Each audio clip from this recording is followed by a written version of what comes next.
Olá, tudo bem? Hoje nós vamos conversar um pouco sobre a Síndrome do Pânico. Fica comigo!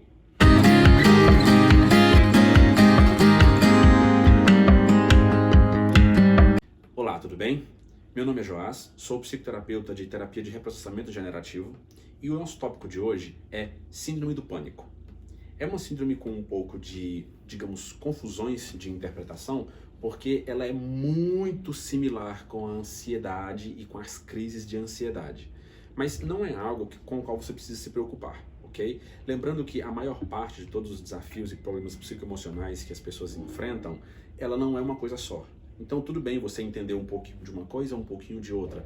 Faz parte. O importante é você poder ter a sinceridade para dentro de si mesmo, de olhar para o seu emocional e falar, eu preciso de ajuda, ok? E se você acha que precisa, mas está com dúvida se é algo real para você, nós temos um vídeo aqui no canal que você pode assistir e lá nesse vídeo você vai entender quais são os sinais básicos para saber se você precisa ou não de terapia, ok? Então vai lá na nossa playlist e confere esse vídeo lá também.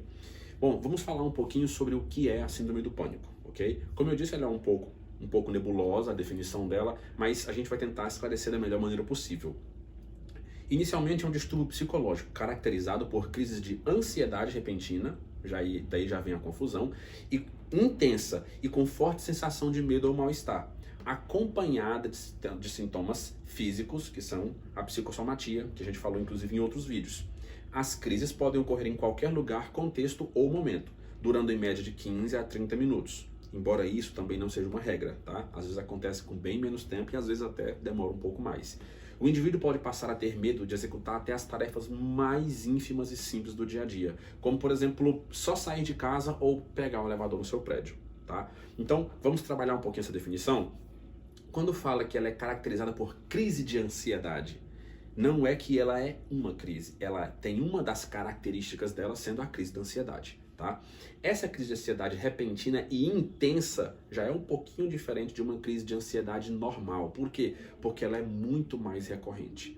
O que é a cara principal da síndrome do pânico é que a pessoa sai de uma crise, entre uma e outra, ela se preocupa constantemente com a próxima crise e aí vem a próxima crise.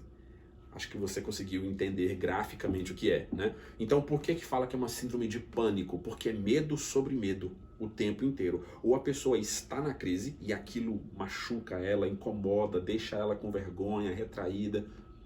Ou ela está preocupada com a possibilidade da próxima crise acontecer. E nesse lapso de tempo entre essa e a próxima crise, ela fica o tempo todo ansiosa com as possibilidades. Certo?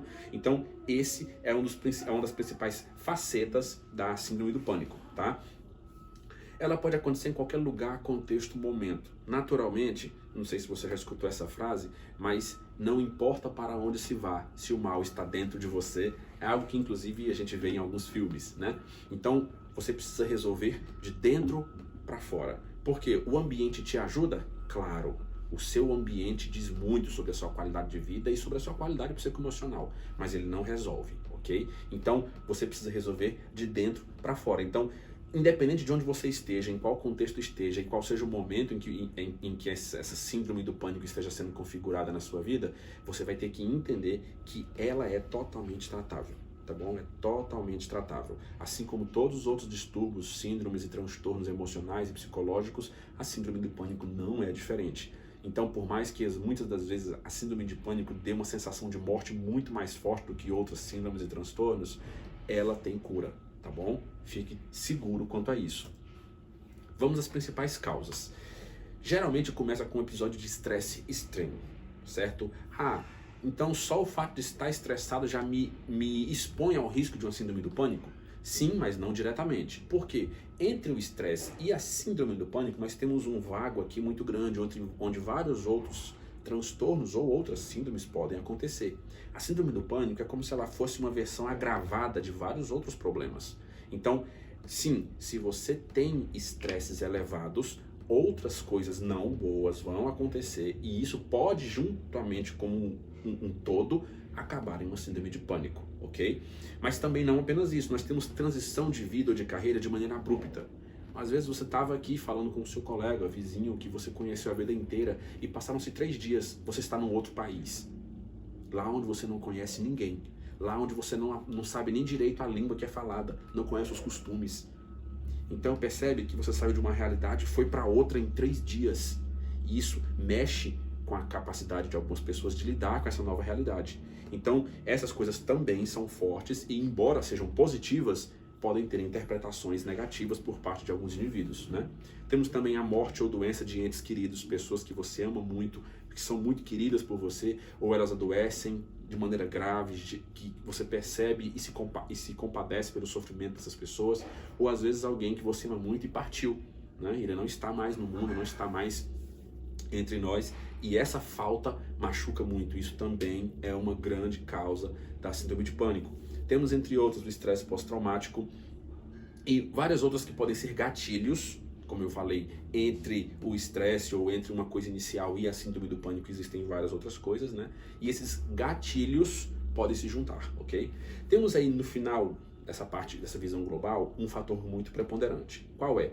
As crises, elas são recorrentes, ou seja, ela acontece hoje, amanhã, e amanhã talvez acontece 2 vezes, depois amanhã acontece de novo. Aí você tem um dia de calmaria por alguma situação externa fora do seu controle, mas aí daí mais um dia acontece 2 vezes no mesmo dia, então ela é recorrente, ela sempre está acontecendo.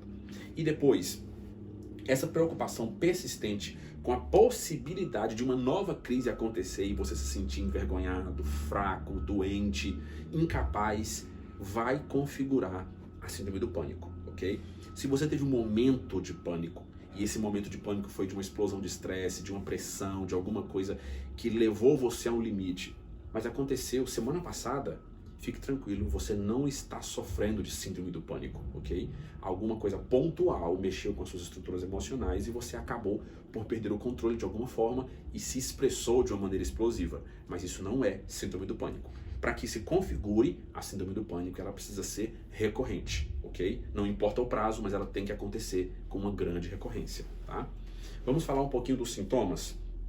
Quando a gente fala de sintoma, ele pode ser tanto apenas psicológico, quanto pode ser só corporal, só orgânico, quanto pode ser psicossomático, que é o quê? É a junção das duas coisas. Tanto o corpo sofre, você percebe a dor no seu corpo, quanto você sente o peso daquele sofrimento no seu emocional, no seu psicológico, na sua mente, né? Então nós temos aqui alguns sintomas. Nós temos, por exemplo, a sensação de morte. O teu corpo não sofre, mas a sua mente parece que está contemplando uma disfunção em relação à existência e parece que para você morrer faz sentido, né? Então nós temos aí também outras coisas que acontecem mais no corpo, como ansiedade, palidez, fraqueza, sudorese, tontura, tremores e até desmaios, dependendo do nível dessa síndrome do pânico.